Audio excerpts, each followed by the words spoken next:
everyone, so we are here with our November wrap-up. Yes. Second last month of 2018. Ooh. How'd you do?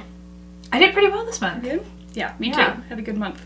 Yeah. Read what might be my new all-time favorite book. I'm so intrigued by this one. Yeah. So Sally and I are going to share a few of the books that we read with you guys as some recommendations. Alright, so let's just get into the books. Sounds good. The first one on my list is The Wild Robot by Peter Brown. This came out in 2016 and now has a sequel called The Wild Robot Escapes, I believe. This has been on like every must-read middle grade list since, you know, the day it came out, and I finally got to read it and I finally understand why.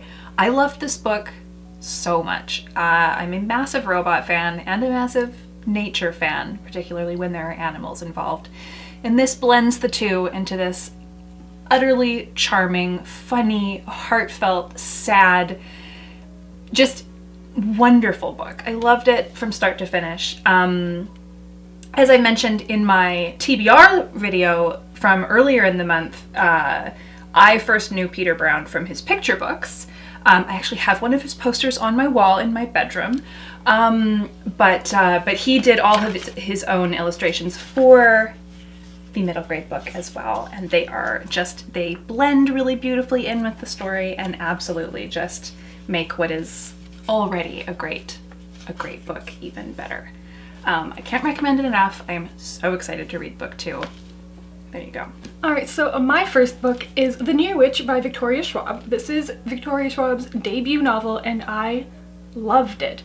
I can successfully say that even as a debut, her writing was still phenomenal even back then. The Near Witch is a book about a girl named Lexi who has grown up in this small village called Near.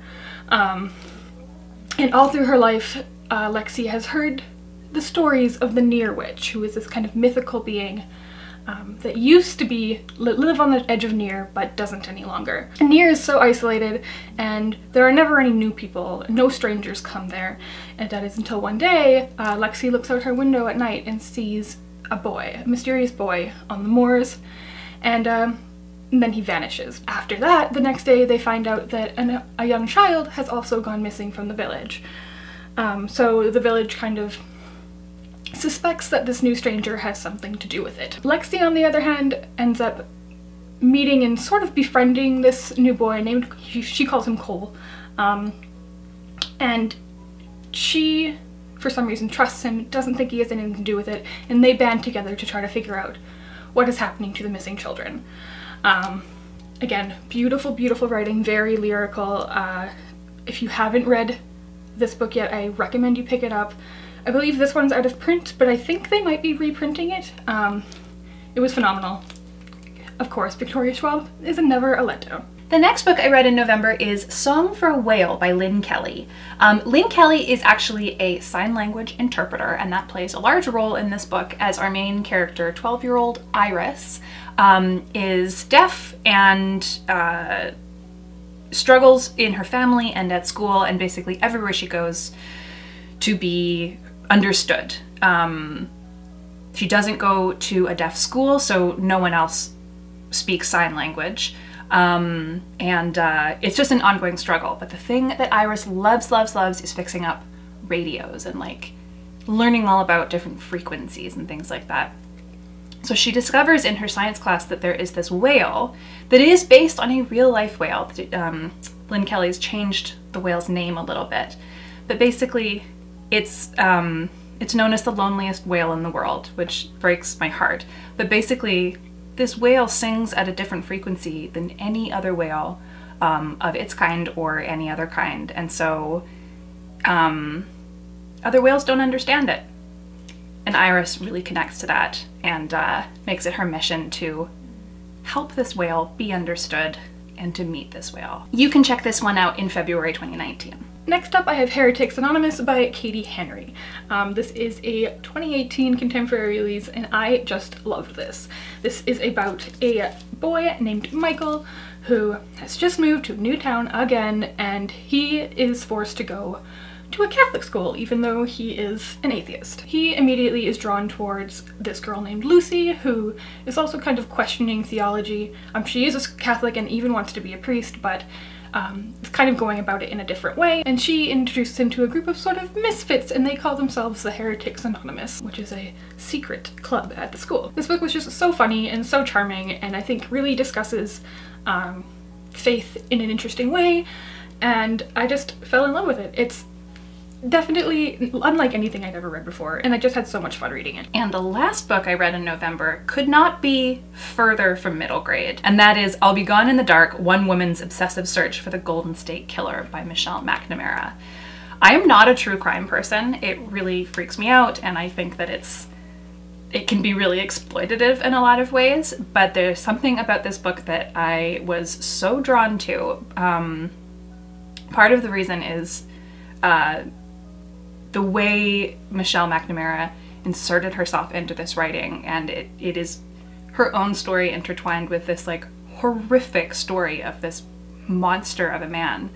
But it's intriguing, and the victims are handled really tastefully, and it's just beautifully written from start to finish. It is not for the faint of heart. It is like very detailed in what this serial killer and rapist did to a lot of people, but if you are a true crime person, or if you want to not just dip your toe into true crime but really dive in, this was quite a read. And last but certainly not least is probably one of my new all-time favorite books ever, which is saying quite a lot, and that is A Little Life by Hanya Yanagihara. Now before I dive into this, I do want to put it out there that this is an emotionally draining book. It's very heavy. It discusses things like rape and self-harm and physical and sexual and emotional abuse and pedophilia, disordered eating, and a bunch of other things as well. So do know that when you're going into this book, it's heavy. It deals with a lot of heavy and very graphic topics. So be emotionally prepared for this one. It's incredible, but it's very sad. So this book, I'm even having a hard time talking about it because it's just, I only finished this last night and it's gonna stick with me for a while, but it follows a group of 4 men, Jude, Willem, JB, and Malcolm, as they meet in university, and then kind of the following decades of their lives. Like it ends in their late 50s. And more specifically, it kind of explores the relationship of what it is to have a found family. It's an amazing depiction of friendship in the modern age, and it really focuses on the character of Jude and how these men circle around him. Jude is this just incredibly damaged person. He's had so much wrong in his life, and he's very closed off, and he has a lot of issues. I'm having a really hard time articulating this book, but it is probably one of the most meaningful books I've ever read in my entire life. And it also shows how you can be damaged but still successful. Like, just because you have something like a mental illness doesn't mean you can't have a fulfilling life. I think that's all I'm gonna say. It's incredible. It's an adult book. You need to be mature to read this book. I definitely say that. And make sure you're in a headspace where you can get out of the sadness if you need to, because there's a lot going on in here, but it's phenomenal. Obviously, I love it. So that was just a selection of the books that we read in November. Got some real winners in there, I think. If you would like to tell us what you read in November, you can share those in the comments below. If you like this video, give it a big thumbs up and like for more bookish videos every week. Happy reading, and thanks for being awesome. Bye!